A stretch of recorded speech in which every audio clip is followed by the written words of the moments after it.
Mrinal chapter 1 का UPSC के MCQ questions. First, Indian government bond yields are influenced by which of the following? 1. Actions of the United States Federal Reserve. 2. Actions of the Reserve Bank of India. 3rd, inflation and short-term interest rates. Select the correct answers. So, answer हम देखते हैं। Bond yield is the amount of profit made by an investor in bond investment. RBI tries to influence the bond yield by buying, selling GSEC in the secondary market. For example, they try to do it in the Operation Twist. So, second is right. Answer could be A, B or D.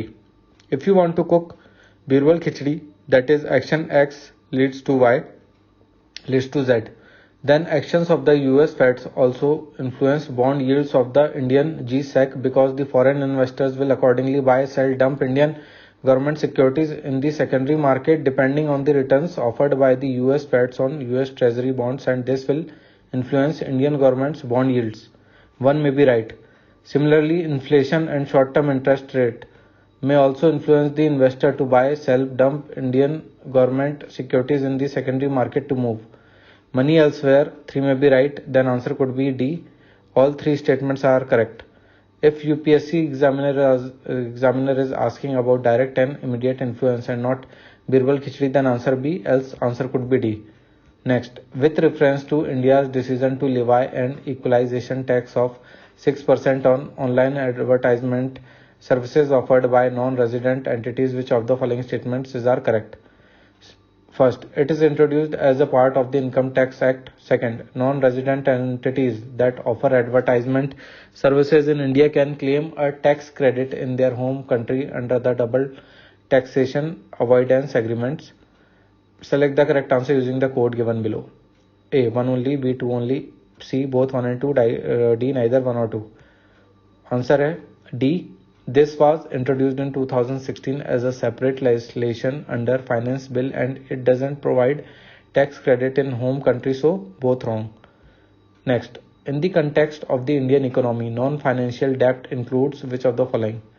1. Housing loans owed by households. 2nd, amounts outstanding on credit cards. 3. Treasury bills. Select the correct answer using the code given below. A, 1 only, इसको देखते हैं. So answer है D. Non-financial debt excludes the debt of financial institutions, that is those institutions that borrow solely to relend and the money. In other words, if NABARD, ILFS, etc.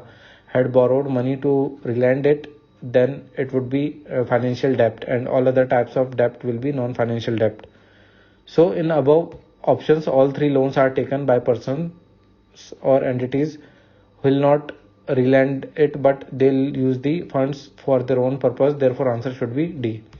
97. With reference to the Indian economy, consider the following statements. 1. Commercial paper is a short-term unsecured promissory note. 2nd, certificate of deposit is a long-term instrument issued by the Reserve Bank of India to a corporation. 3. Call money is a short-term finance used for interbank transactions. 4th, zero coupon bonds are the interest-bearing short-term bonds issued by the scheduled commercial banks to corporations. Which of the statements given above are correct? उसका answer है C. Certificate of deposit is a short-term debt instrument. 2 is wrong since it says long-term instrument. This eliminates A and D. 3rd, call money is a short-term finance for interbank transactions. That is correct. So answer is C.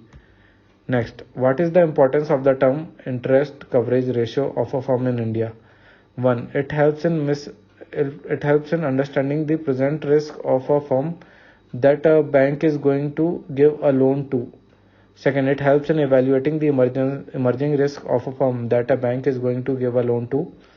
3. The higher a borrowing firm's level of interest coverage ratio, the worse is its ability to service its debt. Select the correct answers using the code given below. A. NCERT Class 12 Accountancy book also confirms a higher interest coverage ratio ensures safety of interest on debts. 3rd statement is wrong. Statement 1 is correct. By looking at the interest coverage ratio, we can identify the present risk of a firm that is not generating good revenue. There is only A option where statement 1 is present.